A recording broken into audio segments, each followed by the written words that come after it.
नमस्कार दोस्तों, ये video editorial compilation for mains का पार्ट है। आप प्लेलिस्ट में जाके एडिटोरियल की वीडियोस पेपर वाइज और टॉपिक वाइज देख सकते हो।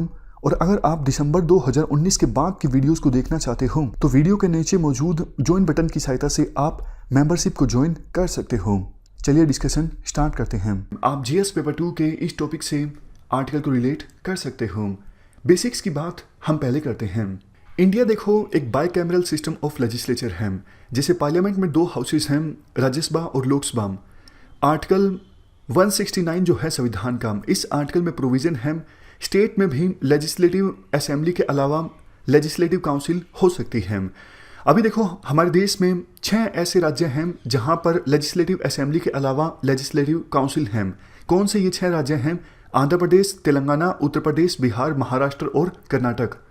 जम्मू एंड कश्मीर में भी पहले लेजिस्लेटिव काउंसिल हुआ करती थी, लेकिन Jammu and Kashmir reorganisation bill 2019 की सहायता से जम्मू एंड कश्मीर और लद्दाख को यूटी बना दिया गया है, जैसा आप जानते हो।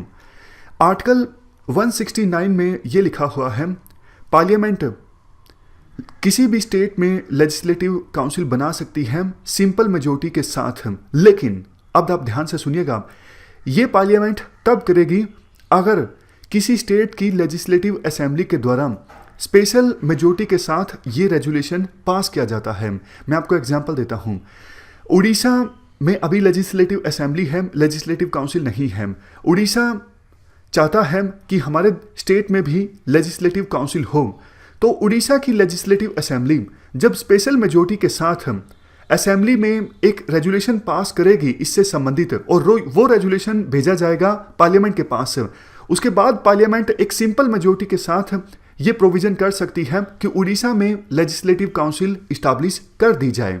मतलब पहले स्टेट असेंबली को स्पेशल मेजोरिटी के साथ रेजुलेशन पास करना है और उसके बाद पार्लियामेंट के द्वारा सिंपल मेजोरिटी के साथ कानून पास करना है, तब किसी भी स्टेट में लेजिस्लेटिव असेंबली बन सकती है।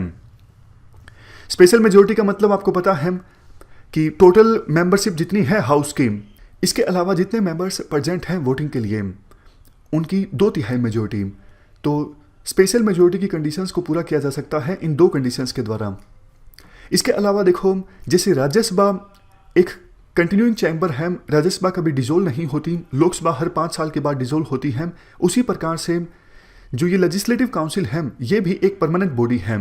हालांकि राज्यसभा की तरह 1/3 मेंबर्स जो हैं वो हर 2 साल में रिटायर हो जाते हैं, और मेंबरशिप का जो टेन्योर होता है वो होता है 6 साल। कितनी सीट्स हो सकती हैं लेजिस्लेटिव काउंसिल में? देखो आर्टिकल 171 जो संविधान का है, इस आर्टिकल में ये लिखा हुआ है, टोटल लेजिस्लेटिव असेंबली में जितनी सीट्स हैं उसकी 1/3 से ज़्यादा सीट्स नहीं हो सकती लेजिस्लेटिव काउंसिल में। फॉर एग्जाम्पल, महाराष्ट्र में टोटल असेंबली सीट्स हैं 288, तो महाराष्ट्र की लेजिस्लेटिव काउंसिल में 288 डिवाइडेड बाई 3 यानी 96 से ज़्यादा सदस्य नहीं हो सकते। अब बात करते हैं लेजिस्लेटिव काउंसिल के मेंबर्स को चुना कैसे जाता है। देखो, लेजिस्लेटिव काउंसिल के 1/3 जो मेंबर्स होते हैं उनको स्टेट एमएलएस के द्वारा चुना जाता है। 1/3 मेंबर्स को स्पेशल इलेक्टोरेट के द्वारा चुना जाता है, जिसमें लोकल गवर्नमेंट्स के सीटिंग मेंबर्स जैसे municipalities and district boards. 1/12 members को चुना जाता है टीचर्स के द्वारा, और 1/12 मेंबर्स को रजिस्टर्ड ग्रेजुएट्स के द्वारा चुना जाता है। बाकी बचे हुए जो मेंबर्स हैं उनको अपॉइंट किया जाता है गवर्नर के द्वारा उनकी डिस्टिंग्विश्ड सर्विसेज के लिए। जैसे देखो, किसी पर्सन ने काफ़ी अच्छा काम किया है literature, science, art, cooperative movement और सोशल सर्विस के क्षेत्र में, तो उस पर्सन को गवर्नर के द्वारा नॉमिनेट किया जा सकता है लेजिस्लेटिव काउंसिल में। अगर हम पावर्स कंपेयर करें लेजिस्लेटिव काउंसिल की राज्यसभा के साथ, देखो राज्यसभा के जो मेंबर्स हैं वो प्रेसिडेंट और वाइस प्रेसिडेंट के इलेक्शंस में पार्टिसिपेट करते हैं, जबकि एमएलसीज यानी मेंबर ऑफ लेजिस्लेटिव काउंसिल जो हैं वो प्रेसिडेंट और वाइस प्रेसिडेंट के इलेक्शंस में पार्टिसिपेट नहीं करते हैं। अब देखो नेक्स्ट क्वेश्चन ये उठता है, लेजिस्लेटिव काउंसिल होनी चाहिए या फिर नहीं होनी चाहिए। काफ़ी सारे आर्गुमेंट्स दिए जाते हैं लेजिस्लेटिव काउंसिल्स के अगेंस्ट। जैसे सबसे पहला आर्गुमेंट ये है, लेजिस्लेटिव काउंसिल में उन लीडर्स को लाया जाता है जो इलेक्शन हार चुके हैं असेंबली का या फिर पार्लियामेंट का। मतलब किसी पॉलिटिकल पार्टी के द्वारा अपने लीडर्स को एकोमोडेट करने के लिए लेजिस्लेटिव काउंसिल का सहारा लिया जाता है। नेक्स्ट पॉइंट, लेजिस्लेटिव काउंसिल अगर इस्टाब्लिश की जाती है तो एक्सचेकर पर बहुत असर पड़ता है, मतलब खर्चा बहुत ज़्यादा आता है लेजिस्लेटिव काउंसिल को इस्टाब्लिश करने में और फंक्शनिंग में। नेक्स्ट पॉइंट, देखो राज्यसभा के पास तो काफ़ी नॉन फाइनेंशियल पावर्स होती हैं, जैसे अगर किसी इशू पर सहमति नहीं बनती है, लोकसभा में वो बिल पास हो जाता है और राज्यसभा में नहीं होता है, तो वो बिल पार्लियामेंट से पास नहीं हो सकता। ये हम नॉन फाइनेंशियल बिल्स की बात कर रहे हैं, मनी बिल की बात अलग है। लेकिन even legislative council non financial bill पर भी अपनी जो अमेंडमेंट है या फिर रिजेक्शन जो है वो दर्ज नहीं करवा सकता। इवन किसी नॉन फाइनेंशियल बिल को अगर रिजेक्ट कर दिया जाता है लेजिस्लेटिव काउंसिल के द्वारा, तो भी लेजिस्लेटिव असेंबली के द्वारा उस बिल को पास किया जा सकता है। मतलब राज्यसभा के समकक्ष पावर्स नहीं है लेजिस्लेटिव काउंसिल के पास।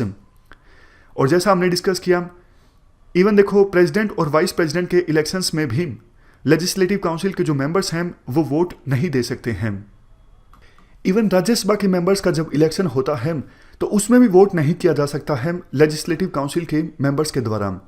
नेक्स्ट पॉइंट ये दिया जाता है, देखो लेजिस्लेटिव काउंसिल जो है वो अनावश्यक रूप से लेजिस्लेटिव असेंबली के द्वारा पास किए गए बिल को डिले करने का काम करती है। तो ये सारे पॉइंट्स दिए जाते हैं और बोला जाता है लेजिस्लेटिव काउंसिल की कोई आवश्यकता नहीं है स्टेट्स में। लेकिन कुछ पॉइंट्स फेवर में भी दिए जाते हैं, जैसे लेजिस्लेटिव असेंबली के द्वारा अगर जल्दबाजी में कोई बिल पास किया जाता है तो उसे एड्रेस किया जा सकता है लेजिस्लेटिव काउंसिल के द्वारा। अच्छी डिबेट्स हो सकती हैं लेजिस्लेटिव काउंसिल्स में। नेक्स्ट पॉइंट, इवन देखो नॉन इलेक्टेड इंडिविजुअल्स भी जो अलग अलग फील्ड से आते हैं वो भी कंट्रीब्यूट कर सकते हैं लेजिस्लेटिव प्रोसेस में लेजिस्लेटिव काउंसिल की सहायता से। तो ये हमने बेसिक्स डिस्कस किए लेजिस्लेटिव काउंसिल्स के बारे में। अब आते हैं आज के आर्टिकल की तरफ। देखो आपको पता है आंध्र प्रदेश सरकार का प्रपोजल है कि एक कैपिटल के बजाय आंध्र प्रदेश में 3 कैपिटल्स होनी चाहिए। कुरनूल में आंध्र प्रदेश की हाईकोर्ट, विशाखापट्टनम से सरकार चले यानी एग्जीक्यूटिव कैपिटल, और लेजिस्लेटिव कैपिटल अमरावती में। इसी से संबंधित बिल्स आंध्र प्रदेश की लेजिस्लेटिव असेंबली में तो पास हो गए, लेकिन जब उन बिल्स को आंध्र प्रदेश की लेजिस्लेटिव काउंसिल में भेजा गया तो लेजिस्लेटिव काउंसिल के चेयरमैन ने उन बिल्स को सिलेक्ट कमेटी के पास भेज दिया। तो ये बात आंध्र प्रदेश की सरकार को अच्छी नहीं लगी। उनको लगा कि इस प्रकार से हमारा ये जो प्रपोजल है 3 कैपिटल्स इस्टाब्लिश करने का, उसे डिले किया जा रहा है।